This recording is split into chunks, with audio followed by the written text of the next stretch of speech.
course was pretty active on the features.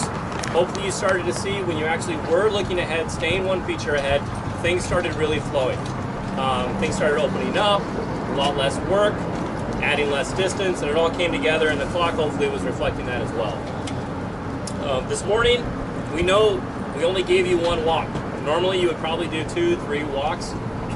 This forced you to go out there on that first run and really try to have to look ahead. But you didn't really know the course all that well, so it was also forcing you to visualize the course, right? That's probably a term you've heard us say already this weekend, but it really is a very important part of autocross.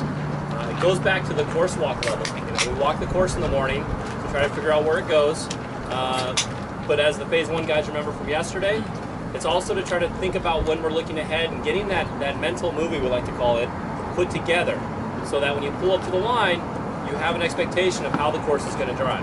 Now usually, we get it 80% right. Things tend to be completely different, some features, and we come back and we make changes to that mental movie. So the visualization is really, really important to go out and execute a good first run, right? Some of you guys I know this weekend are telling me, well, first run's usually kind of my slower run, just figure things out.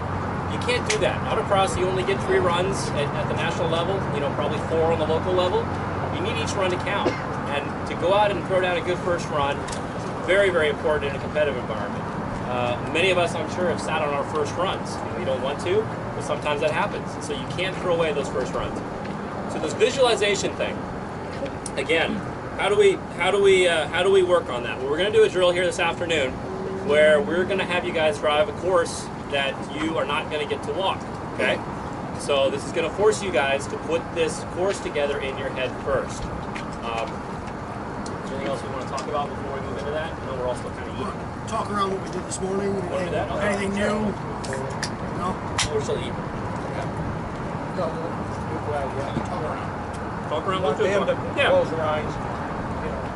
Walk through it. Want to do that now? Yeah. Okay. All right. All right. We're gonna go and move forward then for this next phase. What we're gonna do is we're gonna have you guys drive the course you just drove backwards. Okay. So what does that mean? Well, we're actually gonna be starting over on that side, right?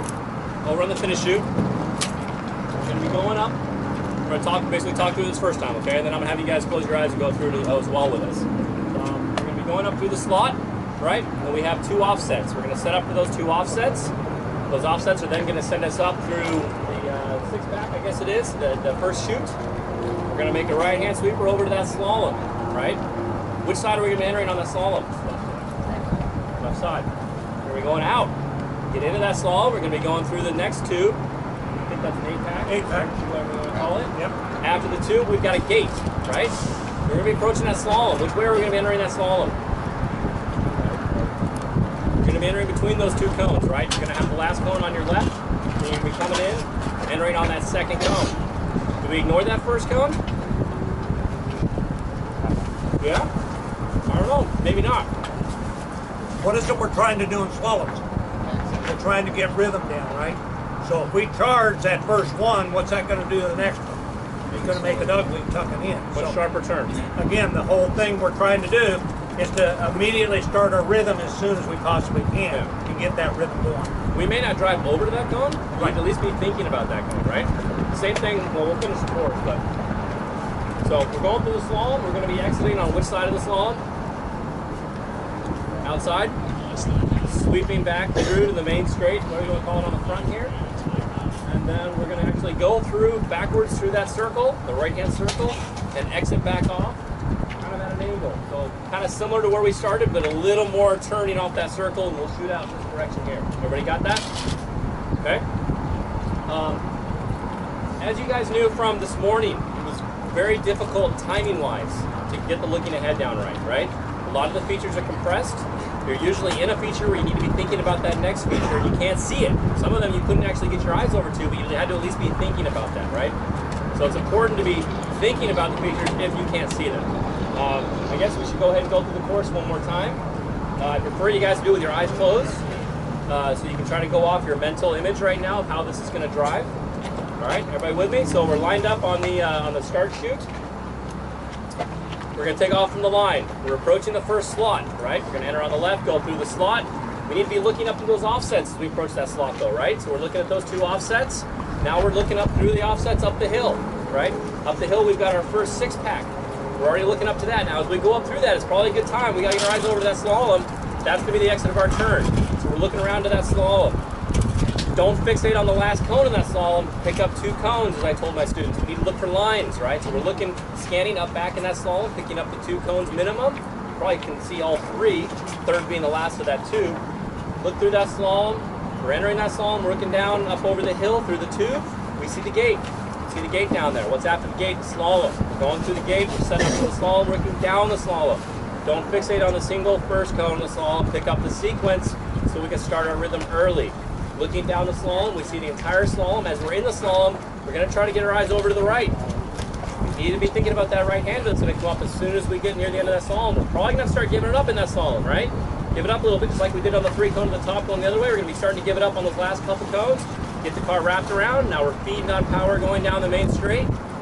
As we're approaching down the main straight, we're going to pick up those pointers in that circle. We're going to be looking for those pointers, looking around the circle, looking around the circle, looking for doubles, and there's our exit. Okay? I saw a lot of eyes open, but I'll let it fly. It's easy, right?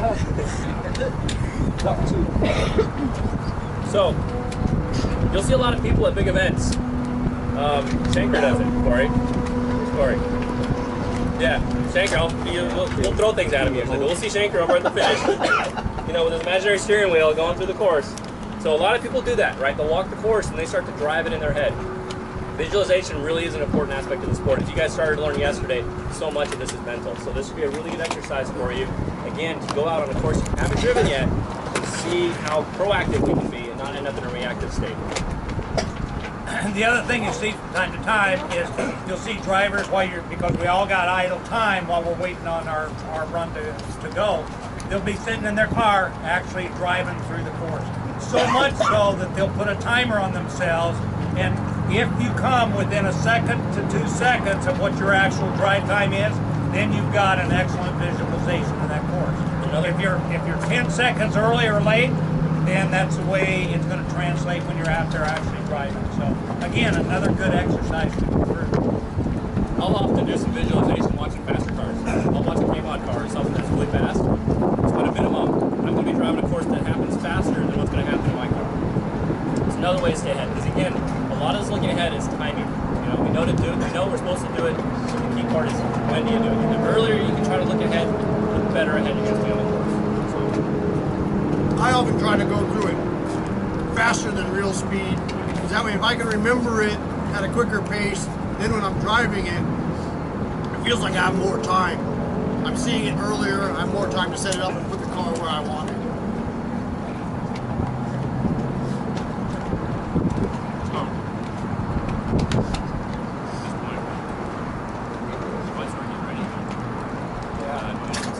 Well, you know, Group 1 had it pretty hard, didn't they? Why don't we start with Group 4? Group 4 is a good place. You guys are looking forward to watching all those So what cars. we'll do, Group 4 will go 4, 5, 6, 1, 2, 3. So whoever works for Group 4, you need to go out and work right away, and then we just kind of continue around the clock. So Group 3 will be the last group to run. Give it a few more minutes for you guys to yeah. get your lunch and Yeah. stuff. But I guess since we did that, is there anything should we just talk right now? Yeah, everybody hang on for just a minute. We're swapping. Swap now. Yeah, if you look at your sheet, we're going to swap out instructors, and you'll have that instructor the rest of the day. You know, so again, it's going to be working on the visualization things and the other things that we're going to be working on the balance of the day. Any questions for anybody? Any massive light bulbs go on this morning that weren't on before? Yes, Mike. Shifting in a second earlier, instead of winding the thing all the way out in the first, and doing a power shift and the car's all out of control and swirling. That was a light bulb. It's the car balanced earlier, right? Yeah, exactly.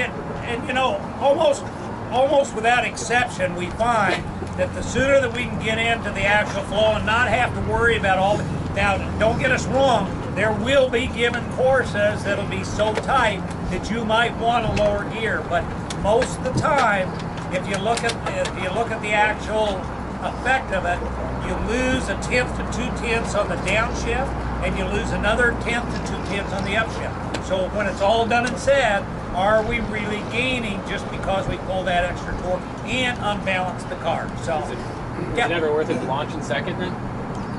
well, certain cars Not you in can, most like the cars, Z06, it's got enough you could actually launch it in second gear, but generally not. Ariel Adams, from experience. Oh, okay. Forget first gear. Yeah. Most cars, no, you don't want to use first. It's almost like a compound.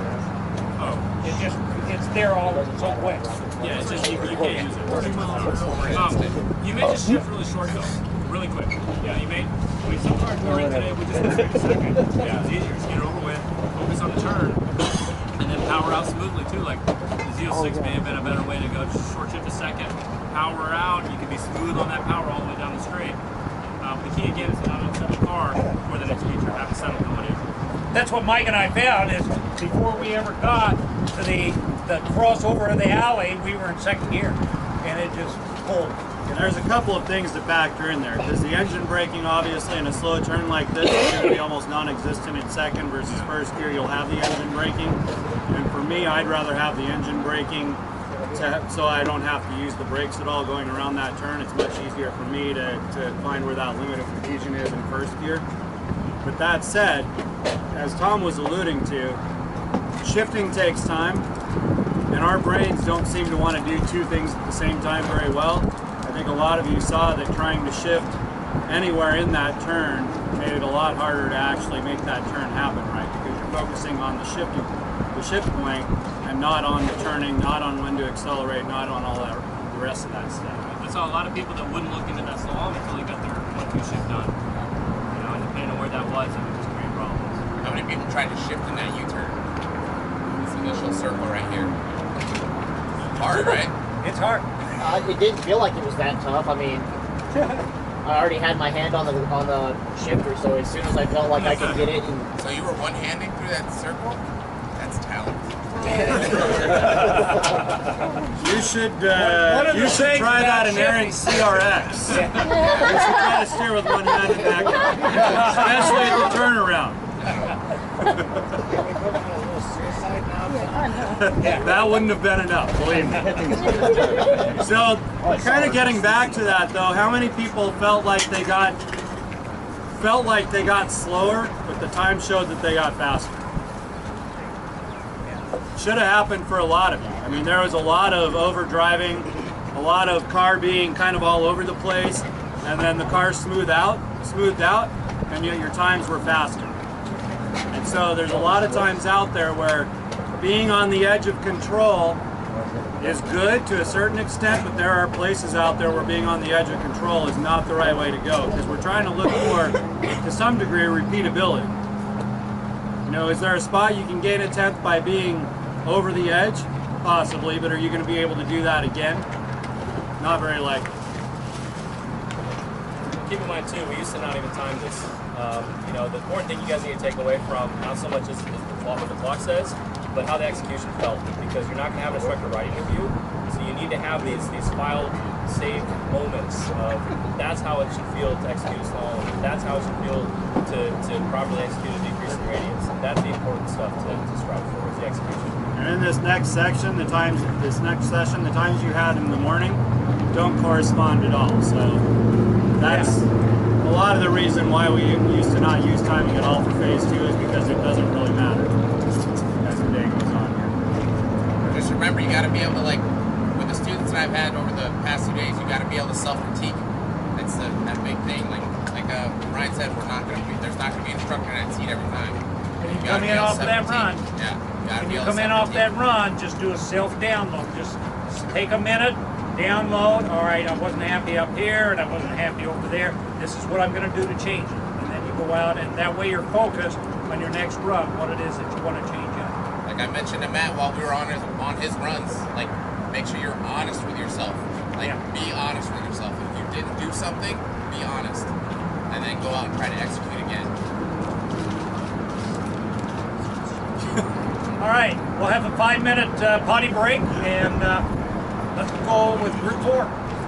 I have someone's sheet. Second half. Evan, is it yours? Say Evan. Yeah, that's my last one. Is this your sheet?